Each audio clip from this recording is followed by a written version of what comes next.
all the great industries were created by people who invented their own industry.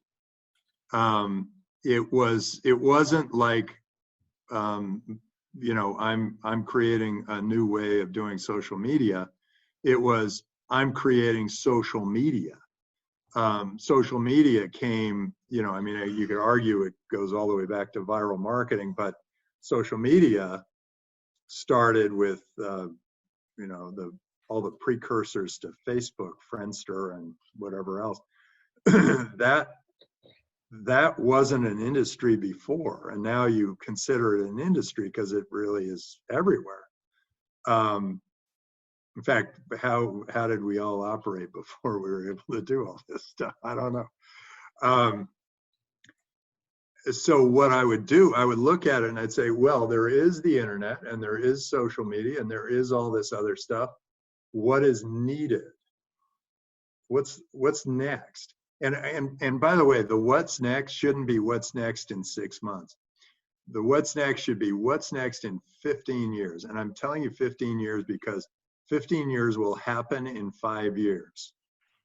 There is an exponential curve to all the science, all the technologies, they move exponentially, because once we have a new platform, we have a new place from which we can all imagine.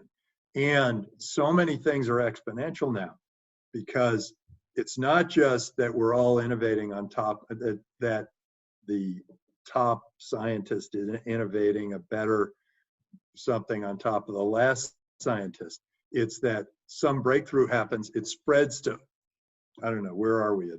4 billion of us. And then we got 4 billion minds working on that. And then that spreads. And then now it's 5 billion that have access. And then it spreads even faster. And so it piles on top of each other. And those innovations are going to come faster and more furiously. And as you go out into the world, I would be you're one of two people right now. You are either an embracer of change or you are scared by change. If you are scared by change, the change is going to happen faster and faster and faster and faster and faster. You are going to lose your mind. So be an embracer of change and a driver of change, and you will live a much more happy, enjoyable life. And because if you're trying to resist change right now, if you're like, I don't know, one of the government officials trying to make sure we're still tribal, you are going to have a miserable life. But if you're one of these people who are saying, hey, there's this whole new world out there, let's go show the world what it is, let's go invent it and reinvent it, you're going to do very well, because we got now 4 to 6 billion minds that are all interconnected through smartphones or computers or whatever. And the rest, the other 2 or 3 billion are all somehow connected because they're close to a cell phone. All those minds are going to innovate, and they're going to keep changing the world in more and more and faster ways, and better, and the world's going to be much better.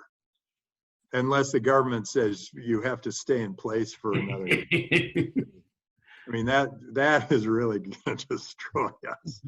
And they say, oh, it's the science. But what politician is going to say, we need our economy back? I mean, you need a politician that says, we need our economy back. Some people are going to die. I mean, you're not going to hear that from a politician. They don't want anyone to die on their watch. And I get it. You feel responsible for all of those people, but there's a short-term fix and a long-term fix. The short-term fix is no one dies. The long-term fix is if you do the no one dies now, 3 years from now, we're going to have tons of deaths because of keeping it all down now.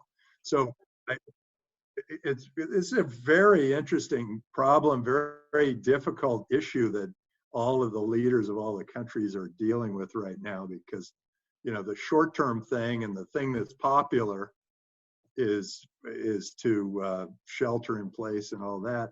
The thing that may be the best thing to do is to let us have our herd immunity. I think we are in it is a very unusual time, and must be very exciting for you guys just coming out with good immune systems.